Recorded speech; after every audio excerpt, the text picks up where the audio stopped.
আসসালামু আলাইকুম এভরিওয়ান, কেমন আছেন সবাই? আশা করি সবাই ভালো আছেন। সো আমার সামনে দেখতে পাচ্ছেন অনেকগুলো কিমার মাংস।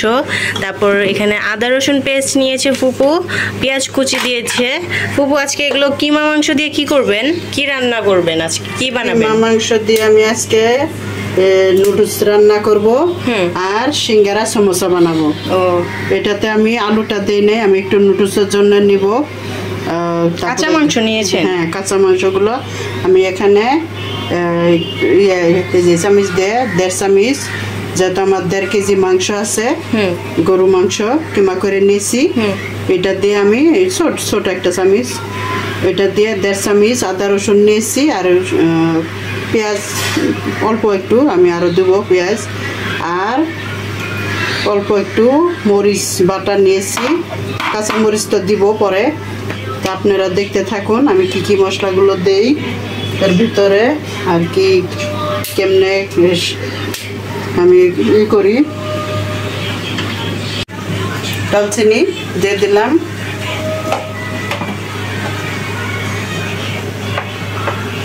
হালকা করে হলুদ দিব,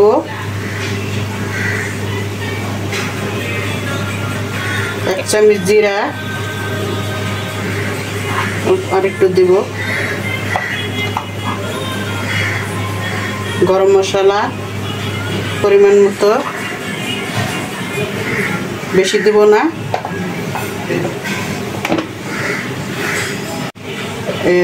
1 চামচ লবণ আরেকটু দিব, যেহেতু কিমা মাংস কমে যাবে, লবণ বেশি হয়ে যাবে। আবার আলু দেবো এটার সাথে,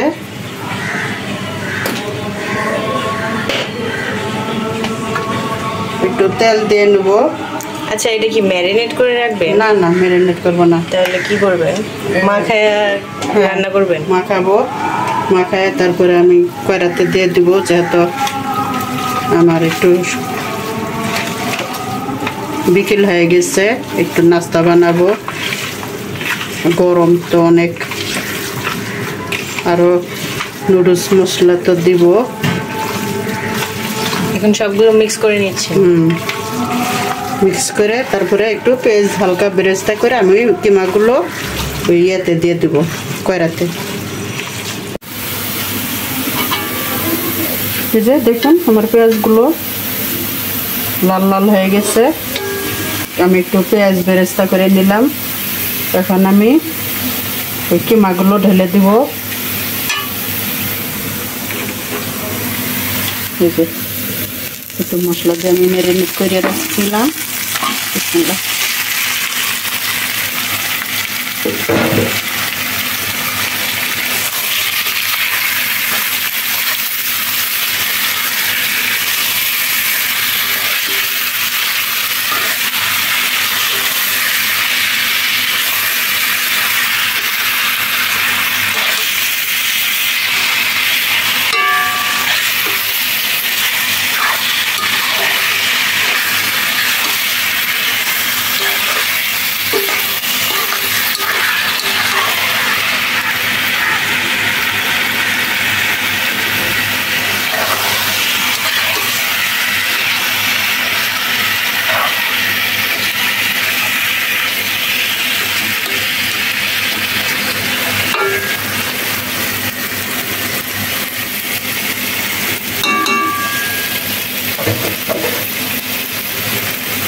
এখন আমি এটা অনেকক্ষণ রান্না করে নিব, করে তারপরে দেখাবো আপনাদের আমি কিভাবে কি করতেছি। আপনাদের সাথেই থাকুন, দেখতে থাকুন।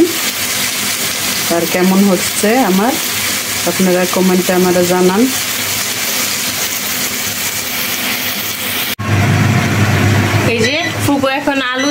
নিয়েছে, কিউব কিউব করে কেটে কিমার মধ্যে দিয়ে দিয়েছে। এখন নাড়াচাড়ি করা হচ্ছে, পরে আর কিছুক্ষণ লাগবে না হইতে?